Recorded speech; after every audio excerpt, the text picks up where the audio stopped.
the Bitcoin issue has already been solved because there is Bitcoin wrapped on the XRP Ledger through GitHub. So I think that's where Bitcoin ends up. Bitcoin will stick around. It will continue to grow. It will continue to be a store of value. It's not going to be number one. But before we get started, folks, make sure you hit the pause button. Okay, go down below. There's a Rumble link. Go over to Rumble and follow us over there. QFS1776.com is, without question, the holy grail of what's to come.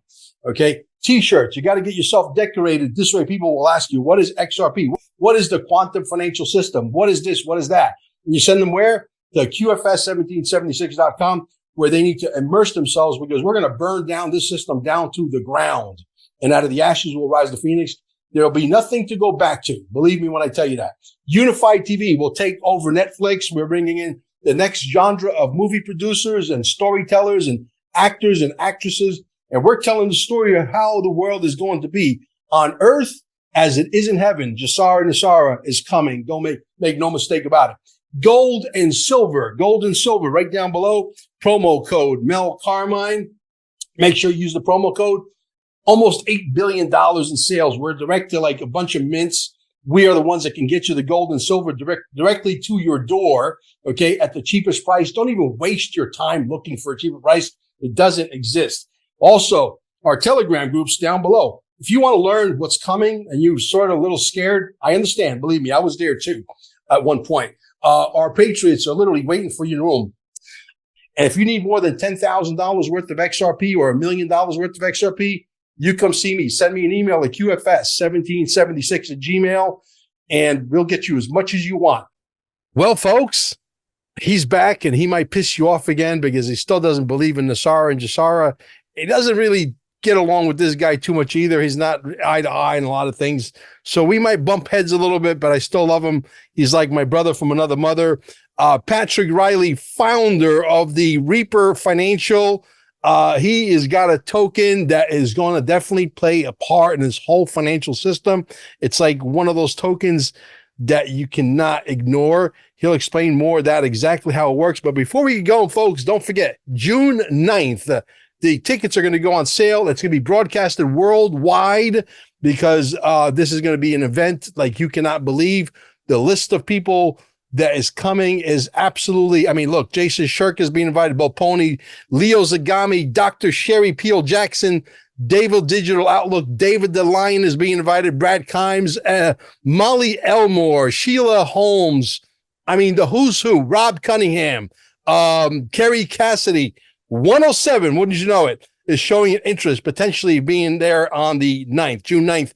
If we sell the tickets real fast, that's an indication that we might add another day, and that will happen. Then it will happen June 8th and June 9th, which is a Saturday and a Sunday. And there's going to be an after party, and that is at Staying Alive. The links are down below. Staying Alive with 2 eyes, stayingalive.com, 166 Center Street, Suite 200. It's going to be an all-day event. We're going to break in between one, maybe half hour, 40 minutes, grab a quick bite to eat, come right back, and boom.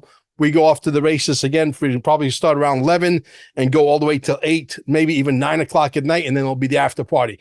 And we may get extra innings, which means we go into, another day, and we're going to be live worldwide, and we're going to make our rounds as we get to know exactly who's going to be showing up. Jeff and Chip from Live on the Chain most likely are going to be there.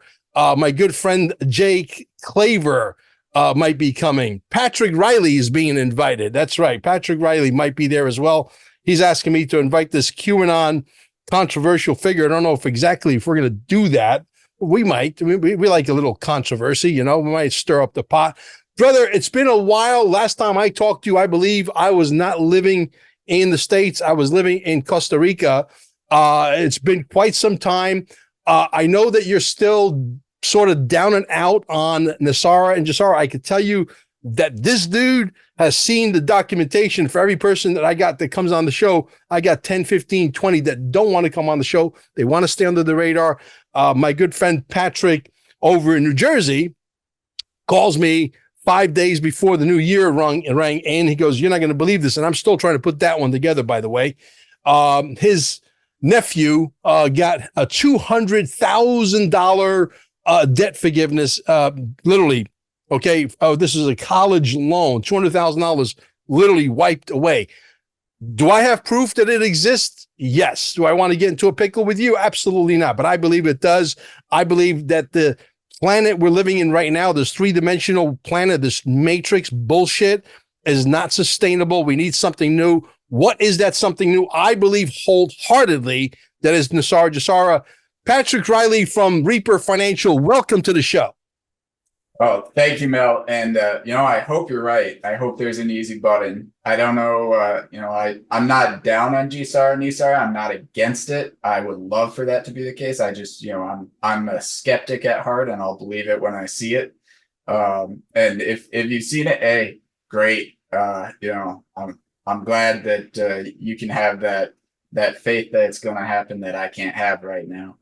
Yeah. Well, let me ask you a question. What would it take? It's not that I'm trying to convert you. I'm not like, a Jehovah's Witness of just GESARA and NESARA. I couldn't really give two rips whether someone believes it or not. It doesn't matter to me. No skin off my back at all. However, if someone was to show you, like someone that knows you personally, that watches the show and says, you know what?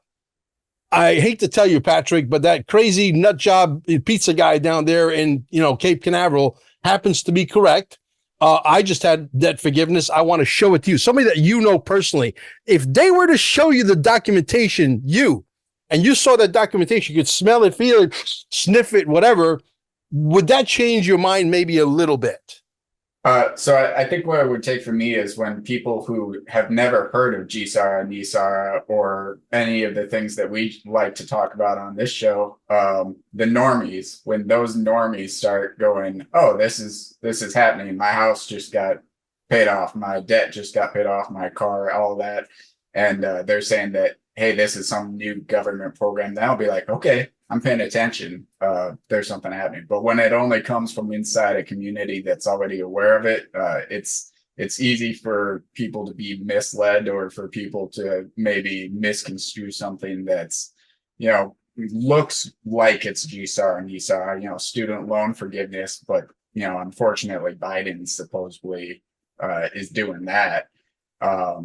Whether he's actually doing any of that or not, who knows? And that's not really his money to forgive. But there's ways to make it look like GSAR and NESARA is happening when it's not necessarily happening. So I want to see normies who have never heard of it coming out of the woodwork saying, hey, this just happened. How did this happen? What is this? And then I'll know what's happening. Yeah, I think there's still a level people that are literally afraid of the system because they've been beaten so bad, and they don't want their house surrounded with a bunch of guys with fake badges and guns that were handed a whatchamacallit, a franchise, for example, like the IRS. It's a fugazi organization. It doesn't exist. It's a something that was closed down in Washington, in Maryland. We saw all the footage from Richard Citizen Journalist, for example, and that thing was literally handed to them to enforce. It's like a mafia organization that was granted a franchise from our government to basically harass its citizens, and then they take that money. We've been funding them in the billions and quadrillions of dollars and trillions of dollars over the years, and they use that money to fight us. So we are our own worst enemies. Yes, and I absolutely agree that the entire system as it exists, traditionally, what we've known growing up in this country and the rest of the world, it's absolutely a scam. The IRS is a scam. As far as whether or not they have any authority, well, you have the authority that you exercise. So when they're able to go out and arrest people and throw that person in prison, well, unfortunately, they have that authority because no one is stopping them, and they're able to do it. So I don't think they're a legitimate organization at all. I think that the way our entire debt system is built up is to basically enslave humanity, and may he burn in hell, but long pain and suffering to Jacob Rothschild and the rest of that ilk. But the system as it is now, you pay almost 100% of your earnings and your labor into a tax system, which then floats up to politicians and a central banking cartel and then it gets pulled out through 401ks and IRAs and all that into the market, which goes to a certain elite. And the average person really doesn't have life, liberty, and pursuit of happiness in today's market. So we're absolutely on the same page as far as what's wrong with the traditional system. As far as how we're going to get out of it, that's where we veer off a little bit, but we both want the same thing in the end. Yeah, we want peace on earth. We want a tax system that's fair. We want a tax system that nobody could find a loophole and not pay. And it doesn't matter whether you're an aristocrat, you have, high class, middle class, no class. It don't matter. Everybody's got to pay, right? But why do we even have a tax system if we have paper money that's being printed into oblivion, right? That's backed up by paper money. That's why we're going on to the gold system, right? Yeah, well, the tax system exists right now to keep you working and keep you in debt, so you can never truly own anything, right? And I don't know where Kyle Schwab gets it. You'll own nothing and be happy, but we're already there. You own nothing, you're just not happy with it. As far as the gold system and silver and that type of thing, gold is definitely a superior mechanism. Are we going back to gold? Are we going back to a basket of commodities or something of that nature, along with what BRICS is doing? I think that's inevitable because the dollar is dying, and realistically, it's already dead. Most Americans just don't know it yet. So yeah, it's inevitable. Well, let's look at it this way. The average person just really doesn't know because they're too busy trying to stay above water. They got everybody so busy. Everybody's working a full-time job, a part-time job. Your husband and wife are both have 2 full-time jobs, kids getting sick, the school starting. Oh, we got to go buy clothes. They got you so busy. They got you on that treadmill. So, and that's exactly where they want you. They've done a fabulous job at bamboozling us and keeping us so enslaved that we can't see 2 inches of, well, the average person, people like you and people like me who question everything and don't believe the government, don't trust the medical system. And we're basically dissidents. We're here to be a thorn in their side, and we're going to be a thorn in their side until this war is won. And we're going to have something that's different, something that's better. That's why we believe in NESARA. But the taxes, it doesn't even come to the United States. It goes to the Vatican. It goes to the monarchy. It goes to the UK Queen. Nobody even knows that. For example, I know you know that. I know that. I know the people that listen to us know that. But the average Joe Blow, if I was to tell my landlord right now that every penny he pays in tax into the slave system goes to the UK and the Vatican, he would probably evict me. Yeah. Well, or he's just gonna look at you and raise your rent by 10%. Yeah, one of those two is definitely liable to happen. Let's talk a little bit. Let's switch gears a little bit. Let's talk about Reaper Financial. It's been a long time since I've talked to you. I know it's an exciting project. Let's explain in layman's terms, basic terms, what Reaper Financial is, what it stands for, why it's needed, how it works, so that the average Joe Blow with a 5th, 6th grade level of education, average person, average Joe, average Jane can understand, and also tell us what has happened that has maybe made Reaper Financial a little bit different today than a year ago when we spoke last. Yeah, sure. So I've come a long ways in trying to communicate what it is we do with Reaper Financial. So Reaper Financial is a company under Atum Industries. Atum Industries has 7 different companies underneath it. But what Reaper Financial does and how it works are 2 very different things. I used to explain how it works. Nobody actually cares how your email works, if it's working on HTML or JavaScript or anything like that. Mm-hmm. So by holding RPR token or Reaper token, what it does is you are going to earn passive XRP, and you are going to be able to vote on what you want us to go out and burn. That includes your personal debts. So right now we're in the integrated beta stage, and it is live on our website, reaper.financial. You can go there and connect through Plaid after doing KYC. It is all KYC AML compliant and the full bit with a payment processor and money transmitter, all that legal jazz. you can log in, you do your KYC, and you connect your debt accounts from your bank. So whether that's your car note, your mortgage, your credit card, your student loans, whatever that is. And then your balance is going to show up in your account, and you can vote against it in percentages based on how much RPR you are holding. You are not going to lose any RPR for doing this vote. We don't charge you any, and you're in full control of your funds. It's self-custody, and we are sending you XRP every 2 weeks. We're also going to be sending payments towards your debts on your behalf every 2 weeks, just because you are in that system. So what that does is we take this whole messed up slavery debt system that we have right now in the world, we turn it on its head. So right now you sell your future to pay for your present. You want to buy a house? Great. We'll sell you one for 30 years of your life going in a mortgage, and it's going to actually cost you about 150% interest on top. They say it's 7% right now, but a $350,000 house is going to cost you $800,000 by the time you paid all those mortgage payments. What we've done, now we're saying you worked in the past, you earned money, you turn that money into Reaper token. So now your labor is tokenized and it works for you going forward. So now you are applying your past work to pay for your future instead of selling your future to pay for your present. And that really turns the entire system upside down. Okay. That's fair. Let's talk a little bit. Let's switch gears again. Let's talk about an XRP ETF. Let's talk about a Bitcoin ETF. Let's talk about an Ethereum ETF.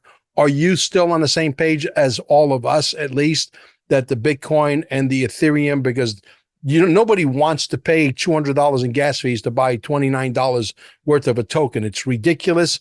It's a non-sustainable system.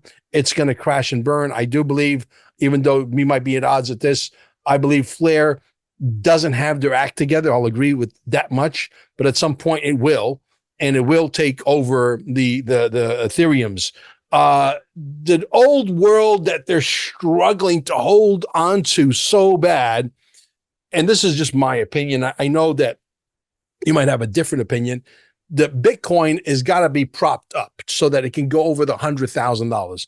And that may very well happen once you attach an ETF to it. All the suckers come running who don't do their homework. The little people, unfortunately, don't do their homework. I try to beat the drum as loudly as I can. The people who have experience, who's been in the game for years, that understand how this game is played, they have an exit strategy. $90,000, $100,000, $120,000 Bitcoin, they're gone. Someone is going to be left holding the effing bag. And that bag is going to have a hole in it because Bitcoin does nothing and the Lightning Network doesn't work. And thousands of programming teams around the world were not able to fix it. And when you got bags with holes in it that used to have money, now because there's holes in it, there's no more money. Someone's going to be left holding the bag. Now, do you think that this ETF is going to happen even across the board, even for an XRP? Where are you on that?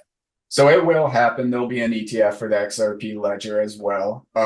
And frankly, I don't favor ETFs at all. It's so that, the IRAs and the 401ks and all the institutional capital out there can get into that and play around a little bit without having to learn anything new, basically. Mm-hmm. Yeah. It's also to manipulate the market, as it's basically same old. Same old, right? I will say that the Bitcoin issue has already been solved because there is Bitcoin wrapped on the XRP Ledger through GateHub. So I think that's where Bitcoin ends up. Bitcoin will stick around. It will continue to grow. It will continue to be a store of value. It's not going to be number one. I don't think it'll be number one after this bull run. I think its days as number one are probably down to the single months before we see that disappear. XRP at a $10 to $20 price point is going to replace Bitcoin as the number one market cap. Ethereum might pass Bitcoin as well, while still staying well below XRP. And then as XRP takes that number one spot, and it may go I projected it as high as $290 in this bull run, but my conservative figure is $22. But from there, we're no longer reliant on the Bitcoin halvings and the Bitcoin mining network and the proof of work and all those things that have previously been driving the market. So once XRP is in that number one spot, and mind you, $20 sounds extremely attractive and extremely affordable to retail and to institutional capital. So at that point, it becomes an entirely different market. And we're going to have ETS on XRP, but we're also going to have very liquid XRP flowing between nations, flowing between companies, and right now banks and all those partnerships exist. So really, we're just waiting on this triangle that XRP is in right now to break. And once that happens, we're off to the races. We're going to be the top cryptocurrency in the market is XRP. And with that, of course, the RES, the Reaper Financial Ascension, and all of the pylon tokens under Pillars, which is a new project we've released since we last talked. All of them are XRP asset backed. So those are going to climb to the top as well. So I see an XRP ascent to number one, and I see a Reaper ascent to the number one altcoin of XRP. Well, I'd like to get into a little bit of a pickle with you, if you don't mind. Absolutely. I love it. A store of value is a bullshit story to me, because anybody could say anything's a store of value. Gold has utility. Silver has utility. Store of value is not utility. What made baseball cards valuable? So it's supply and demand. Exactly. Same question as NFTs, baseball cards, anything else that's a completely subjective value. So Bitcoin has a following and it has loyalists. And in that, I think it will continue to have value, store value. I think this bull market, we can expect to see it go between $100,000 to $200,000, which is nothing to shake a stick at. It's not bad. It's just not going to be remotely comparable to what some of the other tokens are going to do, what XRP is most likely going to do, and what the RES is going to be able to do. So Bitcoin's out there, but not financial advice, but if you're heavy in Bitcoin, you're prepared to win very small. Well, here's the thing, mirages are going to go away under NESARA and GESARA. These money games, these Ponzi schemes, everything is about to change. Everything is about to change. Just because you wrapped a Bitcoin, it still doesn't move at the speed of an XRP. It still doesn't move at the speed of an XLM. It still doesn't move at the speed of a HBAR or an XDC either.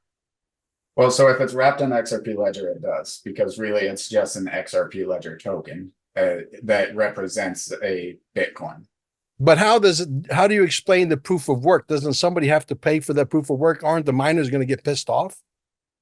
Only if you're moving the actual Bitcoin, the XRP itself, or XRP Ledger token that is wrapped Bitcoin, that represents one of those wrapped Bitcoins, is one Bitcoin in the actual Bitcoin ledger. Mm-hmm. You can do those all day.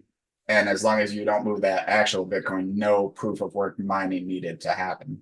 Explain wrapping to the average novice person who's just coming into the game, doesn't understand. To them, we're talking Chinese right now, okay? Yeah, so right? It's a little bit like doing a spot. So basically, if I go buy 100 Bitcoin and I hold those 100 Bitcoin and I say, these are the backing for my wrapped token that is on the XRP ledger, and I mint 100 XRP Bitcoin, then I can send those 100 XRP Bitcoin around at the speed of an XRP Ledger token, 3 to 5 second transactions under a penny. They go wherever they want. That 100 actual Bitcoin still sits with me, but it's backing the wrap token. They're being paid in the value, whatever that Bitcoin is, but they're being paid in the XRP, correct? Exactly. And then if somebody holding that XRP Ledger wrapped token of Bitcoin wanted to get the actual Bitcoin, they would send that Bitcoin wrapped token over to me, and I would give them the actual Bitcoin in exchange. And then now we've just unwrapped it and they have the actual Bitcoin, and I can do whatever I need to do, either reback that wrapped one or burn it. That's exactly correct. So the XRP, from what I understand, has to, the actual magic number, I don't know if you knew this or not, but if you didn't, the pizza guy's about to educate you, okay? It's $21. $21, we become the number one token on the old market cap, which I believe the old market cap will disappear. There's already a new formula that some boys and girls upstairs, maybe including that guy, know what that formula is. And the old market cap, because people argue, well, Mel, the market cap, you'd have to have trillions, blah, blah, blah, blah, blah, and to start throwing all these numbers at you because they're living in that world that they don't want to graduate out of. Okay. Yeah. So, and that's the problem. That's the struggle. That's why the Mexican standoff. That's why the manipulation. That's why it's taken so long, because we're dealing with the chicken brains, right? Yeah. And I don't want people to get wrapped up around market cap. So market cap, you're saying that all of the Bitcoin is worth, say, $800 billion. That doesn't mean there's $800 billion worth of liquidity ready to buy 100% of the Bitcoin. There's probably something more around $150 billion for that Bitcoin, and you've actually got 800 billion market cap. So when people look at XRP and they look at the supply, they go, oh, well, if it was $21 or $22, it would have this insane multi-trillion-dollar market cap. Yes, it would, but the market cap doesn't mean anything. It's the liquidity underneath it of how many people are there ready to purchase. Mm-hmm. But what XRP actually does is provide liquidity by its speed, and because there is no proof of work, no proof of stake, and it can liquidate instantly across a DEX that was the oldest DEX, or decentralized exchange, in which basically every order for an XRP or an XRP Ledger token is connected intrinsically within the XRP blockchain. So that is instant liquidity, and that's where it gets the value to actually go and be used by banks, used by countries across all these different industries. And because it's so cheap and it's so fast, it is trusted and reliable, where Bitcoin and Ethereum never will be. So that's actual value, is that instantaneous trusted transaction. Right. And the liquidity, I've said in my older videos, I haven't used that word in quite a long time. The liquidity happens to be the most important word in this whole game of movement of money, because we're graduating into this new world that is going to be much more intense than just moving $5.5 quadrillion a year. And when you start to plug in the number of that escrow, okay, which is, I believe, what is it? 50 billion XRP, correct? 50 billion sitting in escrow. Okay. Yes, there's some burn off, et cetera, as it's being used, but 50 billion, let's just round it off just for argument's sake. And you take that and you plug it into whatever that liquidity is, the movement of money. First of all, we're going to free up that 57 trillion. That's the actual number, by the way, 57, not 37, $57 trillion in the Nostro Vostro accounts that's sitting dormant. And that money is being used every day because just the game of remittances, that's people that work overseas, sending their money back home, India, Philippines, Indonesia, Mexico, and so on. That game alone is a $6 to $7 trillion a day per day game. Okay. Just that alone would turn on the lights on XRP like you can't believe. But now we graduate into this world, and the King Kong, the 99,000 pound gorilla, is XRP. And that's the one that's going to move all the money. People can't wrap their head around this new market cap and what can it even be? What can it be? Nobody really knows, right? Well, and what happens is the faster the money moves in terms of XRP, the more speed and velocity of money, the lower the XRP price would be, because you can get more XRP to move your money quickly, right? So right now you can get a lot of XRP on the market, and you can send it quickly to move, say, $1 million or something. I can buy $1 million XRP. I can send it to Mel, and it's going to take a few seconds. Right. Now, in the future, when we're using XRP across multiple businesses, across multiple countries, it's actually the XRP that is sitting idle that controls the price.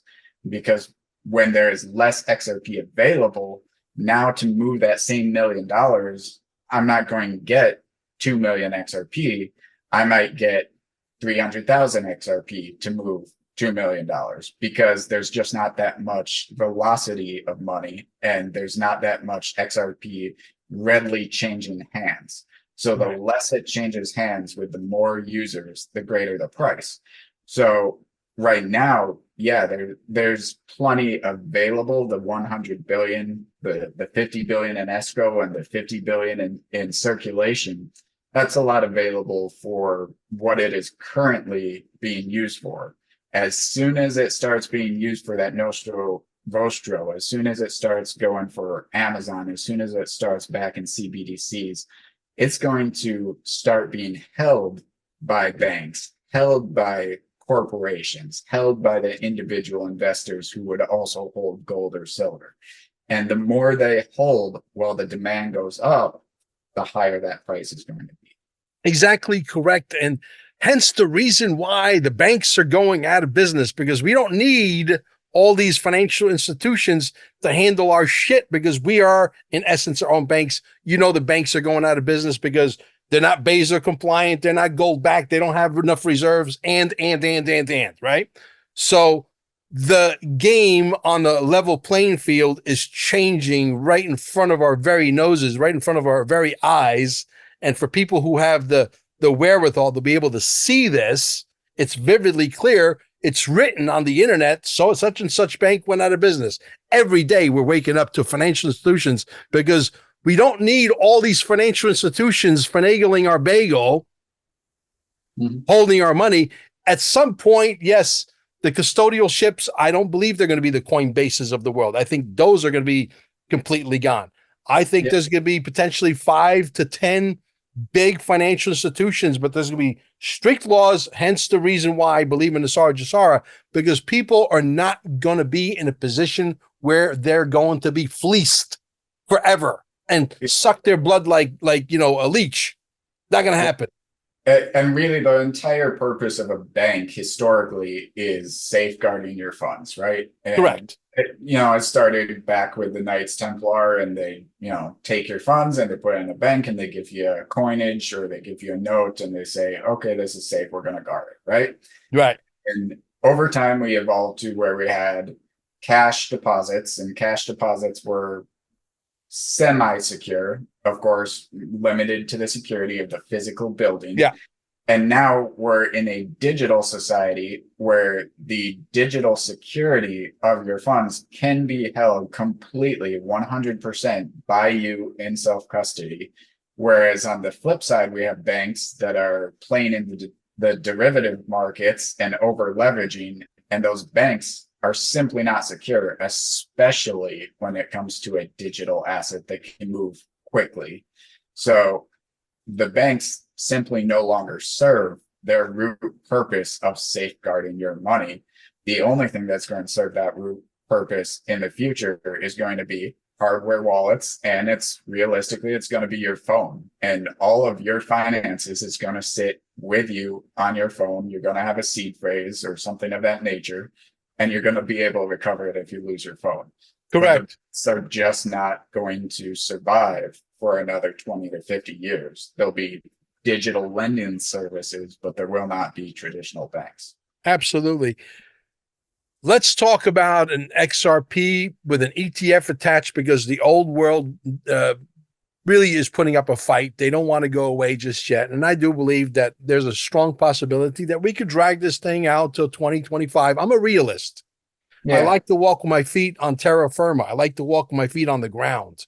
Okay. I'm not one of these guys. Oh yeah, kumbaya. We got debt forgiveness and we got a UBI and everybody's going to party, hang out, watch Jeopardy and Wheel of Fortune, and nobody has to go to work. Bullshit. Yeah. That's not the real world. That's not coming yet. Okay. So we get an XRP as an ETF with an IPO, Ripple, and all over the news. And all of a sudden, yes, the institutions are going to have to hold on to the XRP for that liquidity that we just talked about. Is it possible, Patrick, that we see a $50 to $100 XRP? Yes or no? Yes, absolutely. Will the people who don't understand the fullest potential of the XRP, like you and I know it's got to be a lot bigger than $100. $100 is a crumb. It's pocket change. Will they sell off, and the people who need it, which is the institution, are going to get it on the cheap? Yes or no? Yes, absolutely. Are they going to get at least 80 to 90%? Because at least I would say 10, 20% of us really understand what XRP is going to be worth, and we're holding on to it, not for dear life, because I go on with my life as if nothing's happening. I got cash flow. I'm healthy. And I would that's my wealth. Even more than that. And I think you're giving credit to that 10 to 20. I think it's probably more in the 2 to 5% range of people who are really, truly going to hold it. And I'm not trying to shame anybody that will sell to take care of themselves and, buy that mansion and that Lambo and whatever. But the reality is there's very few people that need what we're looking for to be happy with their XRP. A lot of people are going to say, well, I could buy anything I want right now, so why do I need to hold it any longer? So it's going to be easy for retail to dump that into the institutions, because you can only own so many mansions, you can only own so many cars, you can only be so money happy. And a lot of people find out that money doesn't make them happy, unfortunately. But retail is definitely going to dump into institutions as this goes up. Yeah, the euphoria, the novelty, the happiness, all the bullshit is going to wear off in about probably 72 hours. Yeah. And you'll be so tired at the end of 72 hours that you'll probably go to sleep for another 72 hours because you get yourself so worked up for nothing. And you realize that life is just a little bit less stressful with digits in the bank. I'll admit, I've had digits in the bank, and I've had a little, I've had a lot, I've had a medium, I've had too much, I've had too little. Okay. I've traveled every, obvious parts of the spectrum, and I'm sure you have too. But the reality is, yes, you're right. It doesn't make you happy at all. Yeah. And I think, the retirees are going to understand this a lot better than the people who are young in their 20s and 30s in the workforce, because once you retire, the first thing you think about that day after, when suddenly, you've been working 20, 30 years of your life, and you've been working a job to get somewhere, and you get done and you have that day off. And if you're anything like me, the first thing that goes through your head is, well, what now? What am I going to do? And you think, well, I still got work to do. It doesn't have to be the one that you were doing before and getting paid for, but most people, they're going to steal that money. They're going to say, okay, I can grab it. I can go. I can not do a job. I can not do this. You're going to have to find a job, even if it's working for yourself, even if it's owning a business, even if it's something. If you don't find something you're working towards, you're just going broke and spending all your money. Sure. I mean, look, we know that JP Morgan went running to their cronies down to Washington, D.C., and Gary Gensler and his team went to action and put the lawsuit on Ripple because they needed to slow the whole thing down, because they realized these central bank digital currencies at the end of the day are not going to work. We are our own banks. Yeah, absolutely. And it's an important context to understand who JP Morgan is. JP Morgan, bailed out the United States when they were bankrupt back in 1907, 1908. And then we saw it roll into the pressure to create the Federal Reserve with, Rothschilds, Rockefellers, Morgans, and so on and so forth. And we saw that roll right into the Great Depression, which justified, executive orders 60-201, and they took all your gold and, all that kind of thing, right? So that I'm probably not saying anything most of the audience doesn't already know. So understanding that JP Morgan had that type of influence and power over, the last 100+ years in the United States, JP Morgan is as much a central government bank as the Federal Reserve. Well, even more so than Federal Reserve, because Federal Reserve is also private. JP Morgan actually backed the United States at one point.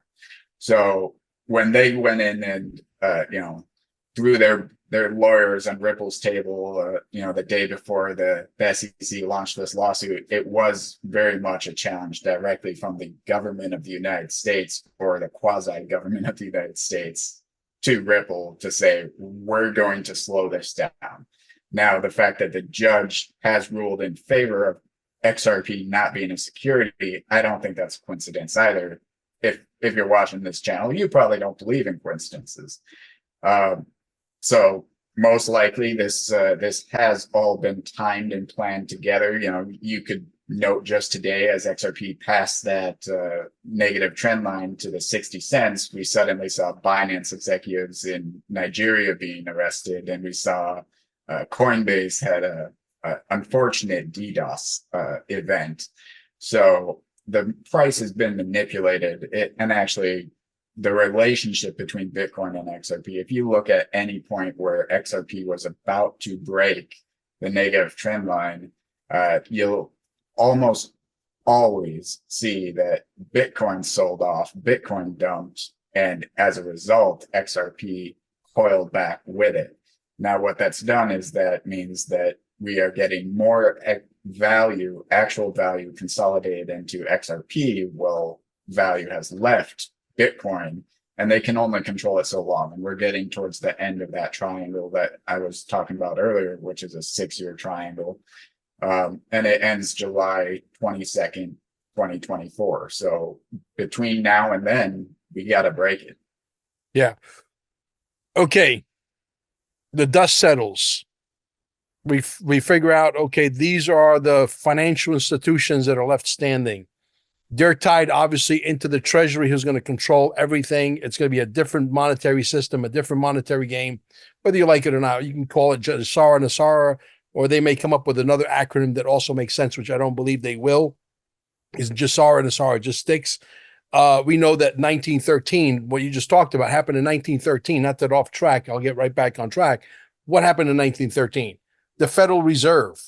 Okay. They did that sneakingly during Christmas Eve while you guys were eating turkey and, freaking ham with brown sugar on it, all that crap, and telling dirty jokes.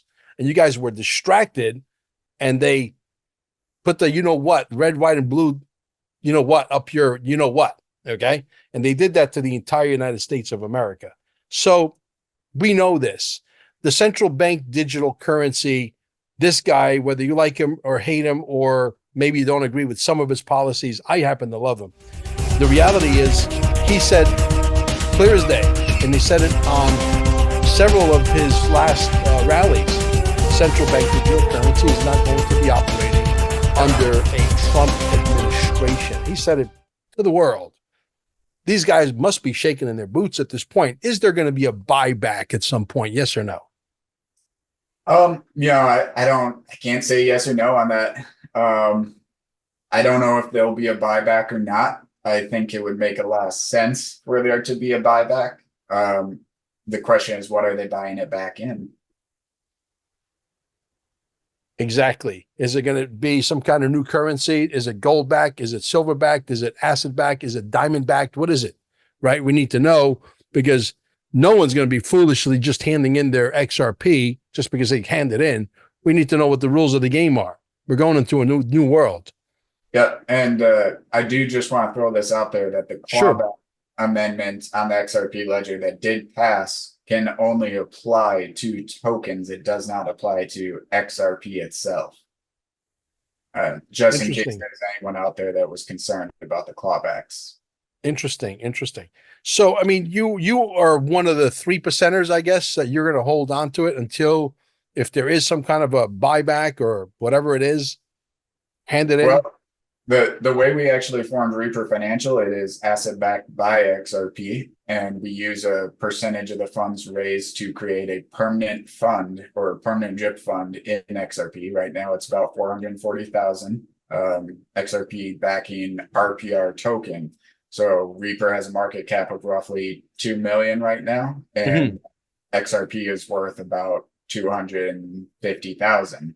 Now, if XRP starts to approach the value where our permanent drip fund would equal the market cap of Reaper, what we do is we place a limit buy order on the books for 100% of the supply of Reaper, so that it is fully backed by XRP, equal to it buying that entire amount. So as XRP goes up, say it goes up to $22, and that permanent drip fund is now worth $10 million, Reaper's minimum market cap is then $10 million.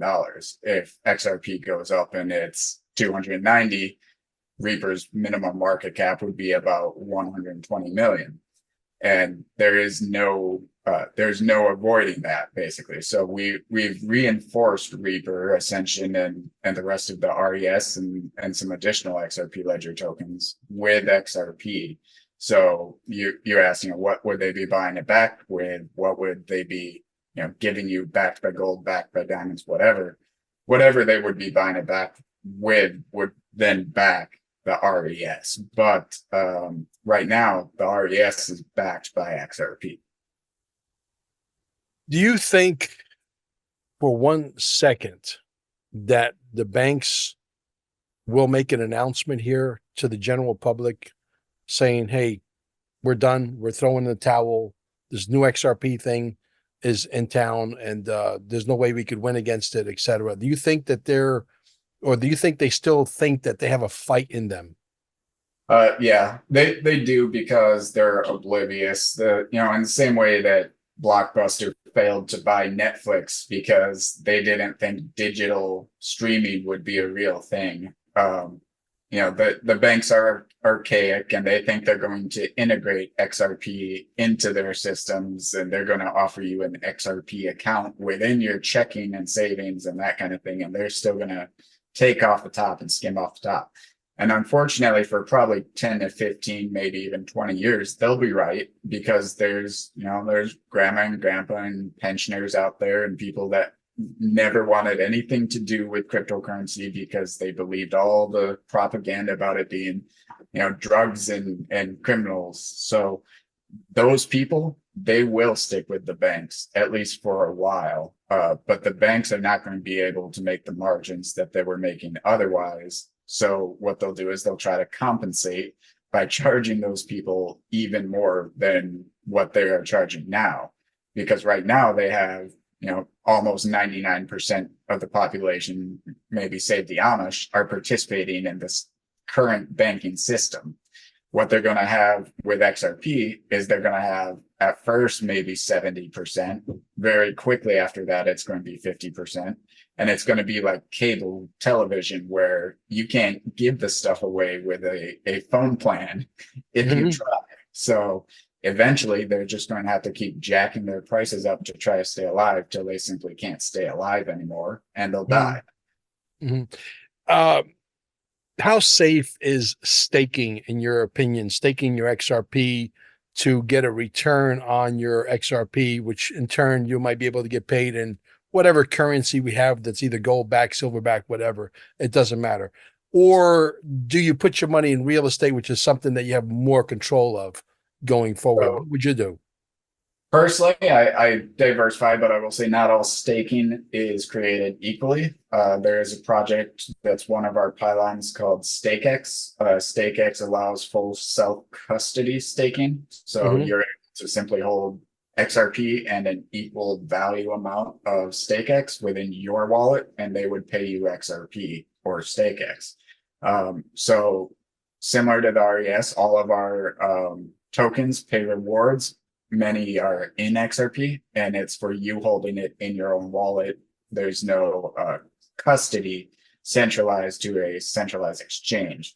So if we're talking about staking, where you're taking it and you're assigning that value to a contract within, say, Coinbase or Binance or Mexi or whatever it is, I would say that is unsafe, because you are giving up actual ownership of your value to a third party, to a company, which is then gambling it, playing it, just like the banks do. And at some point, every one of them has ended up losing. And inevitably, somebody is left holding the bag. Almost always, it's going to be the people that trusted that funds with that centralized exchange. So not all staking is the same. If you're not in control of your funds, it's not your funds. Coinbase, when they were defending themselves in court against the SEC, brought up valuation based on the amount of cryptocurrency on the exchange, which they were using as leverage to gain funds. So that means they were using your money that was on Coinbase to take out loans. And if they default on those loans, the first person that is a secured lender is the loan grantor. So they're going to take your cryptocurrency and they're going to pay off their loans because they went bankrupt. You're not getting shit. So that's how that works. So don't put your money on a centralized exchange. Yeah, I don't like to lose. So, this becomes a game of measuring 9 times, cutting once. You don't want to, you're already billionaire, right? Status. I mean, I got Tim Wilcott, his family invented the very first camera 7 years ago. 7 years ago. No, I'm sorry, 7 generations ago. And he owns a bunch of, Ben and Jerry ice cream shops over there in California. He wants to come on the show because he's very connected, if you will, to some very, very, very high people because of his stature of who his family is. And he's, we got to just figure out a time where Tim can come onto the show. But Tim has paperwork directly from inside Army, the Q movement, that prove all day long that the XRP right now is worth every bit of $19,000. It's just that they haven't released that timeline yet so that the price can catch up to modern day, whatever it is. But today, right now, we know that the XRP is being manipulated. I mean, we know that the silver is everything's manipulated. The stock market. That's why I'm saying we live in a bullshit planet with bullshit rules. Everything is a scam. Everything is a lie. And we have to graduate into something new. Yeah. We can't stay here. Yeah, absolutely. The only constant is change. And what we're doing right now, our entire financial system, our entire political system, our media that is nothing but lies, none of this can survive into the future. New world going in. You're not going to be able to lie. You're not going to be able to bullshit. You're not going to be able to Ponzi scheme. You're not going to be able to rip people off. You're not going to be able to do a lot. 99.999% of the things we are allowing in this world, in the new world, it will not be allowed. Yeah, absolutely. So, and the prime driver for that is two things. It's AI and blockchain. So AI, we're going to have situations over the next 2 to 5 years where we'll see AI come in and cause basically catastrophes, right? You're going to have AI coming in and, it'll be a video of the president saying that Denver was just nuked or something like that. And it will have been sent to a newsroom. So it'll be coming from Fox News or CNN, and it'll be a 100% fabricated fake video, but it will cause a panic and it will cause regulation on AI. But how do they regulate AI? And what is the only way to truly know in a digital system when something is authentic and where its point of origin is? And that is blockchain. And what is the only blockchain that can do it affordably and quickly? XRP. So, yeah. Well, the artificial intelligence of tomorrow is going to grow in intelligence in leaps and bounds, in quantum leaps and bounds, to the point where, if you are maybe innocent of a court case that you're about to battle, for example, if we were to stay in this reality BS world, okay, they could unleash artificial intelligence and write up a story on you that is so believable that it makes you from innocent to guilty immediately and puts you away for a long, long time, if not for life. Okay. Yeah. We cannot go there. Okay. Under a NESARA world, whether it's going to be called NESARA or something else, it doesn't matter. You're not going to be able to go to war with your neighbors. You're not going to be able to do a lot of the things we do. We have to graduate. We have to evolve to a 4th density, a 5th density, a 6th density. We can't stay here. We have to graduate out of the petroleum-based drugs that don't work, and people are walking around like zombies. That's why, people like me who opened up stayingalive.com, alive with 2 eyes, the links are down below, over here in Cape Canaveral. We had a lady with melanoma, cancer, all right, stage 4. I'm not going to say the word because I'm not allowed to, because I'm on YouTube, okay? If you want to know how that worked out, you can probably find the links on my Rumble. That's right, it's on my Rumble. XRP QFS team all together on Rumble. We got like 27,000 followers there, right? The video's there. Go look at it for yourself. The lady came in, literally, I had to allow 2 people initially to stay with her because they would walk her down the hallway and her feet would drag like this. They would like, it's like they were carrying a body like that had no life, literally, to get to the bathroom, which is like 80, 90 feet away from my doors in the same building around the corner, right? And 2 weeks later, frequency technology, she's walking down the hallway like this. Same person,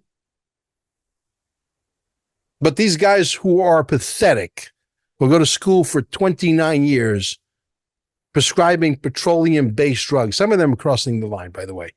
And congratulations to you guys that are. But frequency is going to be the medicine of tomorrow that's going to fix a lot of this stuff. And this is just us pushing the envelope that we want all of it.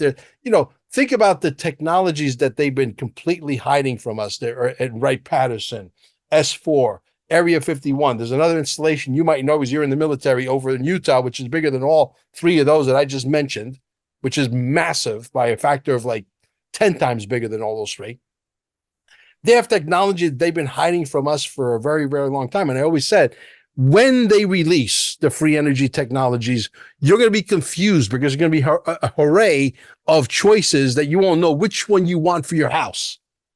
No moving parts, doesn't break down. It'll produce energy for the next 10,000 years. You might have to leave it on your will, even because if you have a 1,000-year lifespan, right? There's nine more generations to come at 1,000 years per person, right? You have to leave it on your will so that someone else can inherit that technology before it dies off, and they'll give you another one, which is probably even more advanced. And we've had it for 50 years, 100 years. But somebody like JP Morgan needed to make money. So we're all on the treadmill. And it's all done through regulation. People think all that stuff is just suppressed by the military. The military may have those things. I can't say because I'm subject to an SF 312, but I will say that it's regulation that prevents future and progress in the area of medicine, in the area of technology, in the area of, really we're looking at things like patents. So how does something that is, let's say it's frequency can't be patented because it is universal, it belongs to everybody, but because it can't be patented, no drug pharmaceutical company is going to spend $2 billion on development over 2 years of human trials for something that they can't actually own and license. Correct. And so because of that, there is not going to be any money put into frequency treatments. So that is the way that regulation and government actually shuts down that type of progress. And that's rampant in the medical industry, but it really transcends medical into all other industries. Yeah, no question about it. Brother, I had a blast having you back. I think we talked about everything under the sun. I think this was a very productive interview or discussion, whatever you want to call it. I'd love to have you back as soon as I settle in a little bit more. Okay. When you move from another country back to your country, well, I don't, even though this is not my country of origin, I do treat it as such because that I believe I'm more American than I am Italian, even though you could tell I'm Italian, right? Which way do you, what's that? Which one do you cook for? That's what's important, though. Well, these days I'm trying to stay healthy because I have no choice. Because when you eat comfort foods and, fried chicken and all the stuff that we're raised with, pizza and ice cream, comfort foods, when you get to a certain age, believe you me, I don't care if you're skinny or fat, it doesn't matter. It will catch up to every one of you. So I stay on the Purium diet with my good friend, Ian Farrar, who is my food guru. It is fully organic. I wouldn't sell anything to anybody that I'm not willing to take myself. And I'm completely convinced that it is absolutely the best of the best of the best. And only then will I sell it to you. And we're about to come up with a new product that will be private labeled. It's an anti-parasitic product because that is one of the biggest killers and people don't realize that. And it is a organic product, super organic, completely different than Purium. It's not that brand. It's another brand. And the CEO of the company, unfortunately, he's a great formulator. He's brilliant. He's a genius, but he's not a business person. He doesn't understand marketing and sales, et cetera, et cetera. And they're looking at me potentially to blow it out worldwide. And we're talking about a product, Patrick, that will literally get rid of all. And I'm stressing the word all your parasites, the old ones, the young ones, the middle-aged ones, the larvae, the eggs, all. And it might make some people sick. Huh? Even the government can, we got a few parasites that are external to the body we got to get rid of too, you know? Yeah, absolutely. So, you're able to just do that, just one thing, get rid of people's parasites permanently with a product that is not bullshit, a product that actually does work and can be proven clinically and scientifically. You're just extending someone's life by 8, 10, 12 years. Isn't that life extension technology? I believe it is. I believe it is.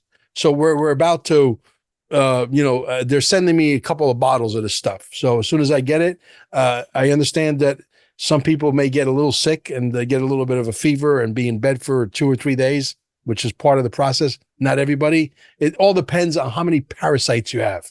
Okay. And we all have them, but we might have the answer to blowing them out of your system. And let's hope that it's the right product. I believe it is. But until I take it myself, and I'm a believer, I will not push it onto you. And if it turns out to be a bullshit, product, I will come back on the air and say, I'm sorry, it was a bullshit product, because that's the kind of guy I am. Brother, it was a pleasure. Come back again and see us, guys. If you like this content, I know you do. Let the fingers do the work. You guys are digital soldiers. We will either win or lose this game because you either did your job or you didn't do your job. Now do your job. I'm holding you over, brother. Thank you. Hello, folks. My name is Mel Carmine, and we are right in the middle of a tectonic shift, the biggest wealth transfer that is going to hit this entire planet like a tsunami on steroids. This will never happen again, at least not in our lifetime. Many of you still have the opportunity to get in right now. Joining our Telegram group is perhaps the smartest thing you'll ever do, and it won't cost you a single dime. We have tens of thousands of patriots waiting for you, and they'll take you by the hand to teach you the ropes so that you don't get slaughtered. Not the global reset. This is not the global reset, but rather the quantum financial system reset, the one that's attached to NESARA. It's coming at us at 800 miles an hour. The question is, are you ready? Are you in position to receive wealth beyond your wildest dreams? There are 6 to 8 tokens that are going to completely and entirely dominate this landscape. And no, it's not Bitcoin or Ethereum. Join our Telegram group today, and don't forget to visit the Quantum Financial Systems Manual at QFS1776.com